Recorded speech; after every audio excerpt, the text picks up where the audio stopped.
Assalamu alaikum. You hope you are doing good. This is Advocate Usman Abid and you are watching the law session.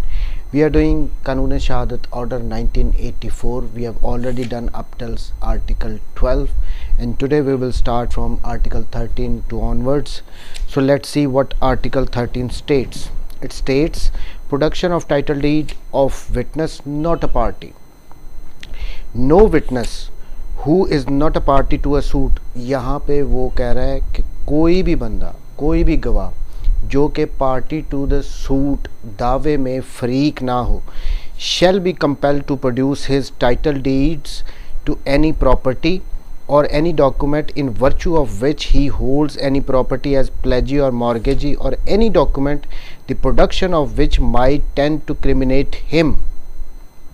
सीधी सी बात है, उसने कहा कि कोई भी ऐसा थर्ड पर्सन जो कि दावे में पार्टी ना हो बट एज अ विटनेस आया हो तो उसको कंपेल नहीं किया जाएगा कि वो अपनी किसी पर्सनल प्रॉपर्टी के कोई डॉक्यूमेंट पेश करे या वो एज ए प्लेजी या मॉर्गेजी कोई प्रॉपर्टी रखता है तो उसके डॉक्यूमेंट्स पेश करे या कोई ऐसे डॉक्यूमेंट पेश करे जिससे वो खुद उस पर कोई क्रिमिनल लाइबिलिटी फिक्स होती हो, तो उसको कंपेल नहीं किया जा सकता। ये प्रोटेक्शन प्रोवाइड की गई है ऐसे विटनेस के लिए जो कि पार्टी टू द सूट ना हो, unless he has agreed in writing to produce them with the person seeking the production of such deeds or some person through whom he claims.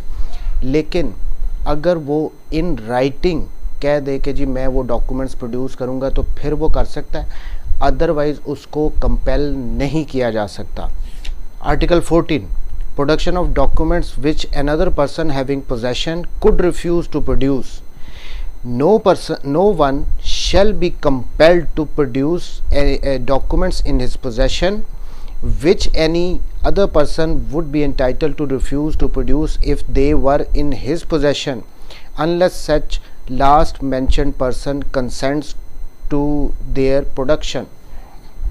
इस आर्टिकल में कहा गया है कि अगर तो कोई डॉक्यूमेंट्स किसी थर्ड पर्सन के पास हैं जो कि किसी बंदे के हैं तो उसको कंपेल नहीं किया जाएगा कि आप किसी दूसरे बंदे के डॉक्यूमेंट प्रोड्यूस करो जब तक कि जिसके वो डॉक्यूमेंट है वो कंसेंट ना दे दे कि आप प्रोड्यूस कर दो। इसको एक एग्जांपल से समझते हैं।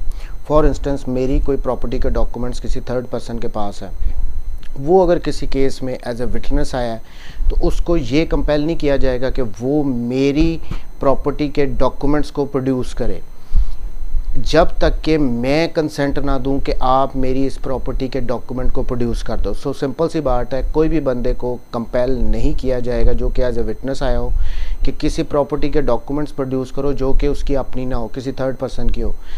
जिस बंदे की प्रॉपर्टी होगी जब तक वो कंसेंट नहीं देगा कि आप इनको प्रोड्यूस कर दो तब तक उसको कंपेल नहीं किया जाएगा कि आप प्रोड्यूस करो। ये प्रोटेक्शन दी गई।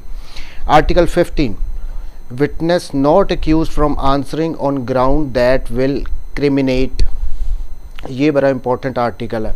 A witness shall not be excused from answering any question as to any matter relevant to the matter in issue in any suit or any civil or criminal proceedings. इसका मतलब यहाँ तक ये है कि किसी भी, चाहे वो सिविल केस हो चाहे क्रिमिनल केस हो, उसमें किसी भी विटनेस को ये एक्सक्यूज़ नहीं किया जाएगा कि अगर उससे कोई क्वेश्चन पूछा जाए और वो कहेगा कि जी मैं इसका आंसर नहीं देता हूँ, नहीं, उसको कंपेल किया जा सकता है कि आप इस बात का जवाब दें। फॉर इंस्टेंस किसी विटनेस से अगर एक क्वेश्चन पूछा गया और वो कहता है मैं इसका जवाब नहीं देता हूँ, क्यों? अपॉन द ग्राउंड, वो ये ग्राउंड लेता है that the answer to such question will criminate or may tend directly or indirectly to criminate such witness or that it will expose or tend directly or indirectly to expose such witness to a penalty or forfeiture of any kind. सीधी सी बात, एक witness ये excuse नहीं ले सकता कि जी अगर मैं उससे अगर कोई सवाल पूछा गया और वो ये कहे जी कि अगर मैं इसका जवाब दूंगा तो मैं खुद फंस जाऊंगा, मेरे पे कोई क्रिमिनल लाइबिलिटी फ़िक्स हो जाएगी डायरेक्टली और इनडायरेक्टली, मुझे कोई पेनल्टी लग सकती है अगर मैं इस सवाल का जवाब दे दूंगा। ये एक्सक्यूज़ वो नहीं ले सकता सिर्फ इस ग्राउंड पे कि जी मैं खुद फंस जाऊंगा। जो क्वेश्चन उससे पूछा गया उसने उसका जवाब देना है, चाहे वो उसमें खुद उस पर क्रिमिनल लाइबिलिटी किसी किस्म की अगर उसको लगता है कि फिक्स होती है, इवन देन वो रिफ्यूज़ नहीं कर सकता। अब आगे proviso, provided that no such answer which a witness shall be compelled to give shall subject him to any arrest or prosecution or be proved against him in any criminal proceeding except a prosecution for giving false evidence by such answer।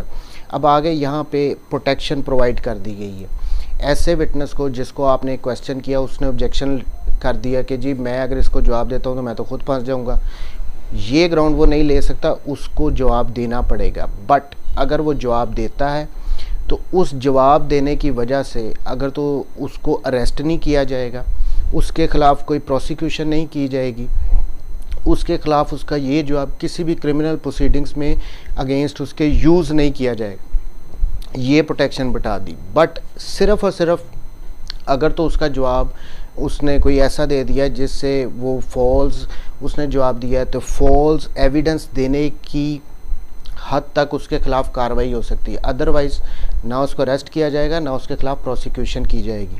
अब यहाँ पे एक बात clear करना बहुत ज़रूरी है कि ये जो प्रोटेक्शन दे रहे हैं, ये अगर वो वॉलंटेरीली आंसर देता है, पहले यहाँ तक तो ये था कि उसको कंपेल कर रहे हो। कंपेल करने का मतलब है उसको वो कह रहा है कि जी मैंने इसका जवाब नहीं देना, मैं फंस जाऊँगा। अगर तो उसने ये ऑब्जेक्शन ले ली है तो फिर उसके लिए प्रोटेक्शन अवेलेबल है, क्योंकि आप उसको कंपेल कोर्ट कर रही है कि नहीं आप जवाब दोगे।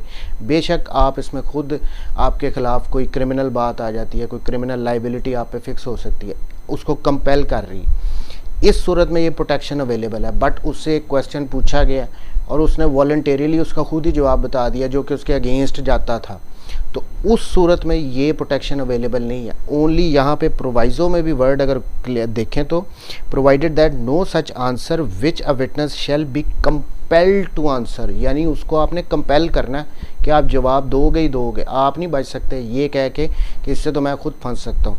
तो ये था आर्टिकल 15। ये प्रोटेक्शन तभी है जब उसको कंपेल किया जाएगा। अगर वो वॉलंटेरीली वो आंसर दे देता है तो ये प्रोटेक्शन अवेलेबल नहीं है। नेक्स्ट आर्टिकल, आर्टिकल 16, अकम्प्लिस, को एक्यूज्ड, शरीक जुर्म, जिसने मेन एक्यूज के साथ मिलकर कोई जुर्म किया हो। Article 16, an accomplice shall be competent witness against an accused person. Clear cut उन्होंने बता दिया कि जो अकम्प्लिस होगा, जो को एक्यूज्ड होगा, जो शरीक जुर्म होगा, वो कॉम्पिटेंट विटनेस है, वो गवाही दे सकता है, accept in the case of offences punishable with हद, लेकिन हदूद केसेस के अलावा बाकी सारे केसेस में जो अकम्प्लिस है वो एक कॉम्पिटेंट विटनेस है। And a conviction is not illegal merely because it proceeds upon the uncorroborated testimony of an accomplice। आगे उसने ये कह दिया कि अगर तो पहले उसने ये कहा कि कंप्लेस जो है वो कॉम्पिटेंट विटनेस है, वो गवाही दे सकता है अपने को एक्यूज़ के अगेंस्ट। आगे उसने कहा है कि और अगर उसकी इस गवाही पे जो को एक्यूज़ है उसको कन्विक्शन हो जाए, उसको सज़ा दे दी जाए, तो वो कन्विक्शन जो है इसी बात पे सिर्फ इलीगल नहीं होगी कि आपने उसकी जो उसने गवाही दी थी वो किसी और बात से corroborate नहीं की। जैसे बाकी फैक्ट्स को छोड़ के सिर्फ उसकी बात सुनी, उसने जो गवाही दे दी उसको कोर्ट ने माना और सज़ा दे दी को एक्यूज़ को। तो ये जो को एक्यूज़ को सज़ा दिया ये इलीगल बिल्कुल नहीं होगी, क्लियर कट वर्ड्स में यहाँ पे कह दिया है। बट ये जो एकम्प्लिस है ना, आर्टिकल 16, ये यहाँ पे इनकम्प्लीट है। इसको हमेशा हमेशा आर्टिकल 129 बी के साथ मिला के पढ़ा जाता है, तो फिर ये कंप्लीट होती है बात। अब यहाँ तक तो उन्होंने कह दिया कि कॉम्पिटेंट विटनेस है एकम्प्लिस, प्लस उसकी गवाही पे को एक्यूज़ को सज़ा हो सकती है, बेशक उसकी corroboration ना करवाई गई हो किसी भी और बात से। आर्टिकल 129 बी में कहा गया है that an accomplice is unworthy of credit unless he is corroborated in material particulars। अब इसका मतलब ये है 129 बी में ये कह दिया गया है कि जो accomplice है, जो को एक्यूज़ है, जो शरीक जुर्म है, वो अनवर्दी क्रेडिट है उसका, उस पर आप यकीन ऐसे ही नहीं कर सकते जब तक कि उसकी बात को दूसरे फैक्ट्स के साथ corroborate ना किया जाए। उसकी काफ़ी सारी रीज़न हो सकती हैं, वो अपने आप को बचाने के लिए गवाही दे सकता है, क्योंकि उसके ख़िलाफ़ उसको फंसाने के लिए दे सकता है, किसी लालच में दे सकता है।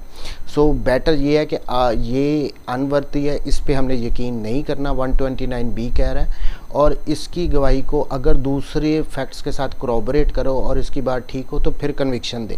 बट आर्टिकल 16 में सिंपल कह दिया था कॉम्पिटेंट विटनेस है, इसकी गवाही पे आप सज़ा दे सकते हो। तो ये था article 16 and article 129B। Article 17 competence and number of witnesses से रिलेटेड है। Number 1 sub article 1 the competence of a person to testify and the number of witnesses required in any case shall be determined in accordance with the injunctions of Islam as laid down in the Holy Quran and Sunnah। Simple words में उन्होंने कहा है कि जो competence है witness की और कितने विटनेसेस होंगे, नंबर ऑफ विटनेसेस कितने होंगे, वो कुरान एंड होली कुरान और सुन्ना के मुताबिक हमने डिसाइड करनी है। Sub article 2 unless otherwise provided in any law relating to enforcement of Hudood or any special law, यानी अगर तो हदूद किस लॉज में या किसी स्पेशल लॉ में कोई और बात कह दी गई है तो उसको मान लो। अदरवाइज़ यहाँ पे अगर कोई डॉक्यूमेंट को प्रूव करना है तो ये बता रहे हैं आर्टिकल 2 में कि कितने कितने विटनेसेस होने चाहिए। A number 1 in matters pertaining to financial or future obligations if reduce to writing, यानी जो फाइनेंशियल मैटर्स होते हैं ऑब्वियसली हम उनको डॉक्यूमेंट पे लेके आते हैं, हमेशा लिखते हैं। जो भी फ्यूचर ऑब्लिगेशंस होती हैं फाइनेंशियल मैटर्स को हमेशा डॉक्यूमेंट में लिखते हैं। The instrument shall be attested bye 2 witnesses, तो वो जो डॉक्यूमेंट होगा उस पे 2 गवाहों के सिग्नेचर होंगे। ऑफ 2 मैन, 2 मर्द के, और 1 मैन एंड 2 वुमेन, और या फिर 1 मर्द और 2 औरतों के उस पर सिग्नेचर होंगे। सो दैट वन में रिमाइंड द अदर, कि अगर एक औरत भूल जाए तो दूसरी उसको याद करा दे if necessary, and the evidence shall be led accordingly. तो यहाँ पे जो पहली बात कह दी कि अगर कोई डॉक्यूमेंट है उस पर 2 गवाहों के सिग्नेचर, 2 मर्द के गवाहों के सिग्नेचर होंगे, या 1 मर्द और 2 खातून 2 औरतों के सिग्नेचर होंगे। B In all other matters, the court may accept or act on the testimony of 1 man or 1 woman or such other evidence as the circumstances of the case may warrant। दूसरी में उन्होंने ये कह दिया कि financial matters जो हैं document पे हैं उन पे तो 2 गवाह एक होंगे, 2 मर्द होंगे या 1 मर्द और 2 खातून होंगे। बाकी सारे मैटर्स में ये कोर्ट ने डिसाइड करना है कि वो 1 विटनेस हो, 2 हो, 3 हो, जितने भी हों। लेकिन हमारी जो प्रैक्टिस में चल रहा है वहाँ पे सिंगल विटनेस, 1 विटनेस की गवाही भी सफिशेंट होती है अगर वो उसको आप शेक ना कर सकें। इसको स्टार विटनेस भी कहते हैं। 1 विटनेस की गवाही पे भी सज़ाएँ हो जाती हैं। तो ये था, ये नंबर ऑफ़ विटनेसेस से रिलेटेड था article 17। Thank you very much ji, take care, Allah.